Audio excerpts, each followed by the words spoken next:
Hello there, and welcome to In Other News. I'm Matt Margolis, and this is my partner, Lauren Weldon. We are Margolis Weldon. We are an estate planning and elder law firm in Park Ridge, Illinois. We help individuals of all ages with their traditional estate planning needs, and seniors in particular, we help them navigate their long-term care planning transitions.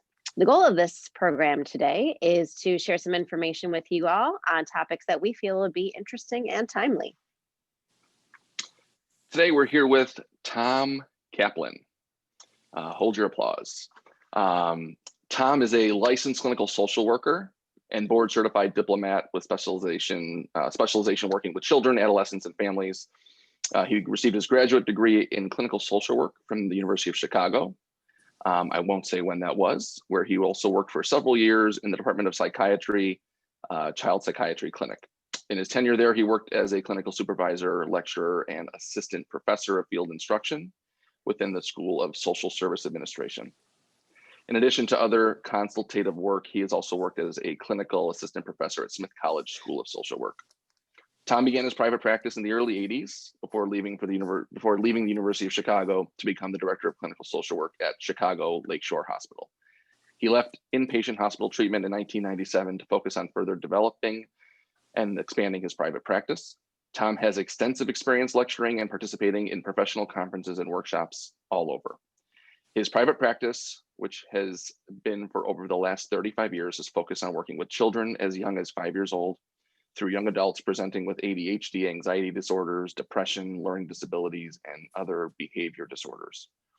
While he received classic psychodynamic education and training, his treatment style is pragmatic and problem-solving focused, utilizing different modalities within a professional interdisciplinary team model.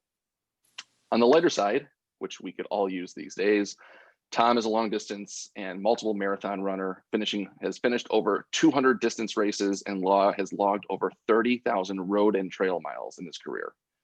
He loves talking about running with anyone and everyone, at least those that are willing to listen to him. So without further ado, Tom Kaplan. Well, thank you for that introduction, Matt. It's very impressive with the running for sure. So Tom, we wanted to ask you some questions today. Let's get started. So since March, what have been some of the most common issues that you have seen in your practice that have been affecting your patients? That's a good question. And I certainly get that request, and people call me all the time to my practice at different times with a variety of different problems that they're facing. And the way I kind of organize my thinking about this is to break down the question into basically 4 parts. And I'll share that with you very briefly. I know we have limited time, and I could talk about this for a long, long time. But I really, when I look at the question that people call me with, I look at what phase are we in the recovery and in the whole process of the pandemic. We've basically been dealing with this for about 8 full months now, coming up to another week. We've been shut down since mid-March. And during the first phase of our struggles, parents and families were struggling with the panic of this, the uncertainty, the anxiety, the change of routines. Everyone was uncertain. Schools were uncertain. Parents didn't know if they were going to keep their jobs and what was going to happen. Could they go to the grocery store? Were they going to catch it? How are we going to know what was really happening? During the middle part of the next phase was really when the summer came and people wanted to get outside and they didn't know what to do with that. Should they go to camp? Should they have camps for their kids? Should they allow them to play? As you know, you couldn't get a swimming pool or you couldn't get a trampoline. Everybody was buying things and starting to try to figure out how to organize themselves through the summer.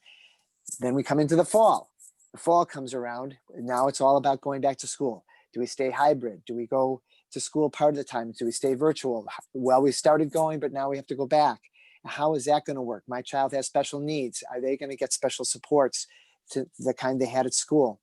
And people are back and forth worrying about that. And now we're starting to head into the winter. And we keep hearing all these reports that the pandemic and COVID is really spinning out of control around us. Schools are closing up, shutting down, back and forth, opening, closing, and so forth. So when someone calls me, it's been depending on what phase we're in. And I think that that's an important first element to ask. And when people call me now, I ask, how have you been able to navigate your way through the initial phases, the first phase, the second phase? Where are you now in terms of why you're calling? The second thing I look at is the age of the child. Since I work with young children, I work with kids that are basically around kindergarten age. I work with kids in grade school, middle schools, high schools, and into college.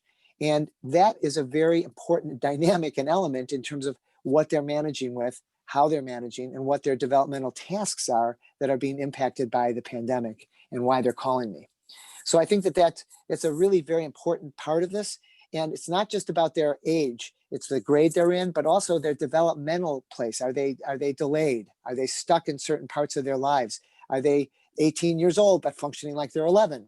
And what are we going to do about that? So we have to kind of address that as a second question, which I ask parents. The third part I ask about is their family situation. What's going on?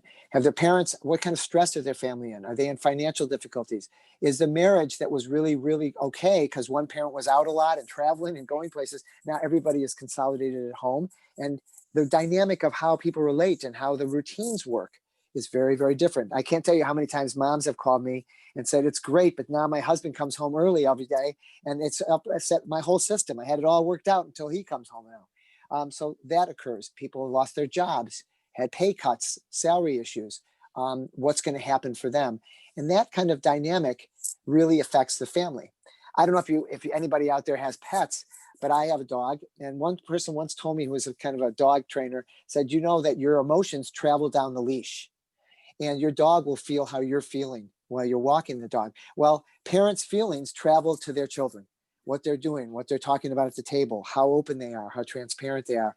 Family dynamics and family situation is extremely important in terms of the context of the problem.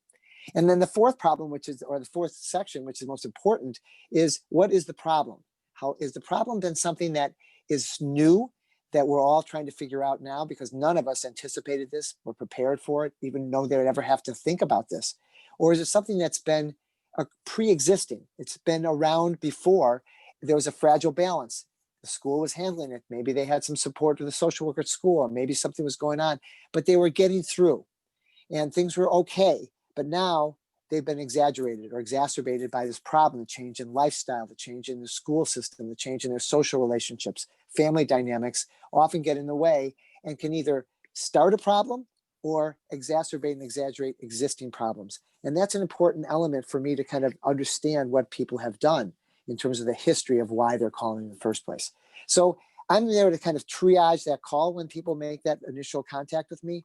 Why are you calling? What's been going on? And the more I can kind of get a picture for that, it allows us to then say, what are we going to do with this? How can I be of assistance to you is always my question. And it'd be really interesting. You should know how many people, when I ask that question, it kind of catches them because they're just so wrapped up in the problem. They're not sure even what they want me to do. So by doing this and starting to ask these questions, we initiate a dialogue that starts the process for helping them.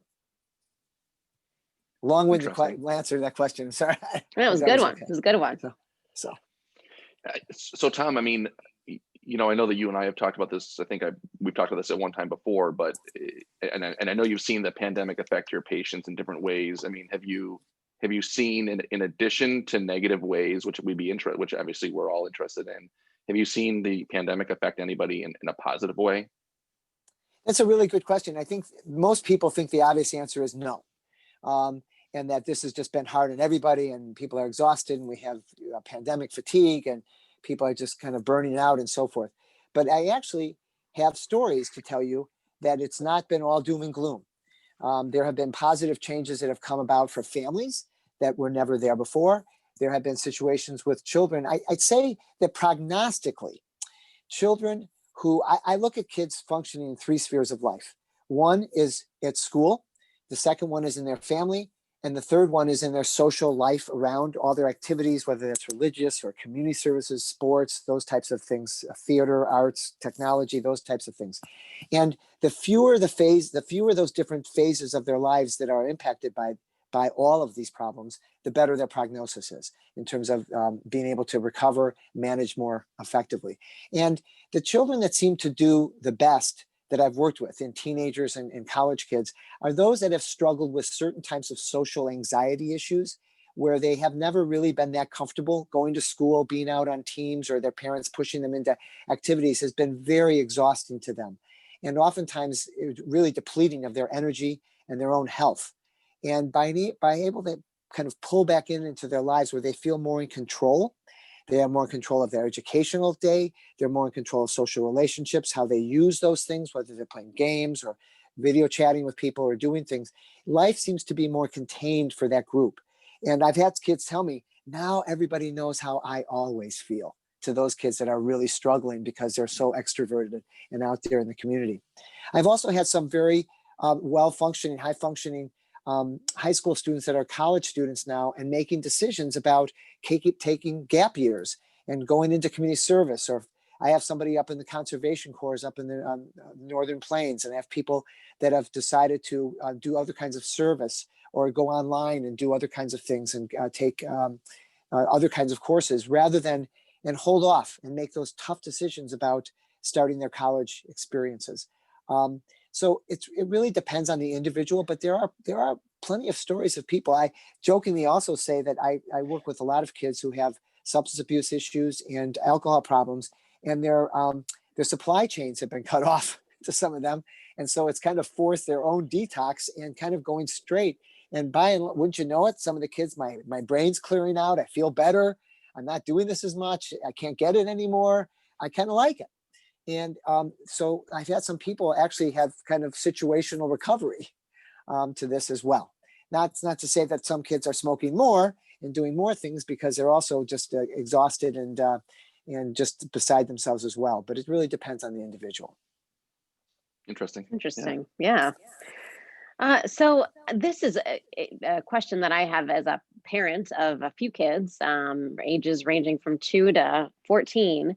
Do you have any tips for parents for young adolescent kids who are dealing with this extraordinary time, just trying to navigate it as a family? Well, that's a really important point, and that's certainly what everybody really wants to know, and we're all trying to figure that out. And you could probably go to on Amazon. I used to say Barnes and Noble. You could go to the self-help section in Amazon, and there's probably 25 books on how to deal with COVID in your family and what to do. But I think the common sense thoughts are, first of all, my assessment is trying to help parents figure out how organized they are and how anxious they are. It's that old adage, who's taking care of the caretaker? And if mom and dad are exhausted and depressed and anxious and beside themselves, it's going to be very difficult for them to be able to find the energy to talk and work with their kids. But I think there's some basic, simple rules that I think that I prescribe for most people. And number one is routine. It is very, very important to have routines, regular sequences of events, time getting up in the morning, getting ready to go to school, wearing clothes, Matt, and making sure that you are really ready and prepared for the day. Varying your activities so that you have a balance. Now, you mentioned that I'm a runner. I'm a big enthusiast for exercise and getting outside and getting the endorphins going and getting your feet moving, however you can do that. If you're a parent, have your child run with you or take a bike ride or those types of things, but get your legs moving and get your heart pumping. Very, very important. I also think it's important, while I stress routine and regular sequences of events, I also stress to change the routine. In other words, don't do this week. Change week 1 and do something a little different week 2. Go back to week 1 after week 3 so that you can pivot and be able to move. I think that's very important, is to be resilient, because you may be in a routine this week and somebody gets COVID in your school, or they shut down because the metrics in your county are bad. And now you've got to be able to change. So it is incumbent on the parent to be able to flex and move. Sometimes work doesn't allow that for parents, and they have other kinds of things. So they're building up support systems around you, a kind of a pod of people that are safe, that with other parents, can be very supportive. And I know that there are some communities I work with in which 2 and 3 and 4 families get together. They make sure they're tested, they keep their lives clean, and they have their own little network. Sometimes they study together, sometimes they do other things. Another thing that I think is really important for parents, which I stress no matter what, is managing social media. We are all overstimulated, overexposed to everything. If you watch the cable news channels long enough, you think we're all going to die tomorrow. And we have to be careful about how exposed our children are. I tell parents this all the time. When you have your young children and you start having them use iPads and you have phones, it's important to start your routines early in life so that you track them on their phone. You watch what they're doing in their social media. You limit their video game playing. You set these rules up at the beginning. When parents come to see me and they're struggling with things, they oftentimes haven't done those things. And now we're starting to pull back in, and you're going to get revolts from the children. They're not going to like that. They're going to say, you're encroaching on my confidence, my privacy. How dare you look at my text messages and my Snapchats and Instagram posts and stuff. But when you start off and you build up that, it becomes an expected lifestyle. The children understand it and they get it. I often, because some kids have just launched themselves into video gaming for hours and hours and hours, and parents are turning it off and doing these things. But working with your carrier, AT&T, Xfinity, Sprint, and Mobile, those are really important carriers to ways to monitor and manage your children's access of their phones and who they're talking with. That can be really, really difficult for kids and for families if you're not on top of that. So I really recommend a sense of routine, staying in front of this, and being very resilient and being able to pivot.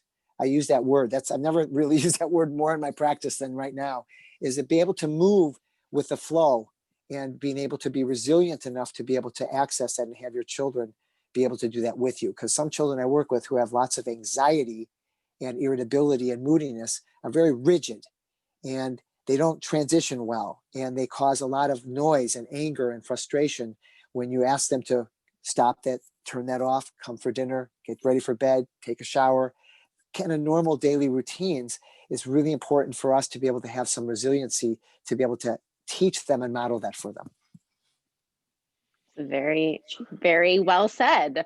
It's good to know that my parental snooping is applauded in some circles too. So that's a plus. Very important. It's so much more important than catching up with the problems that get out of hand. And then you find out from other sources what's been going on for your child, or another parent calls you up and says, my child is very worried for your son or daughter because I found out they were doing blah, blah, blah.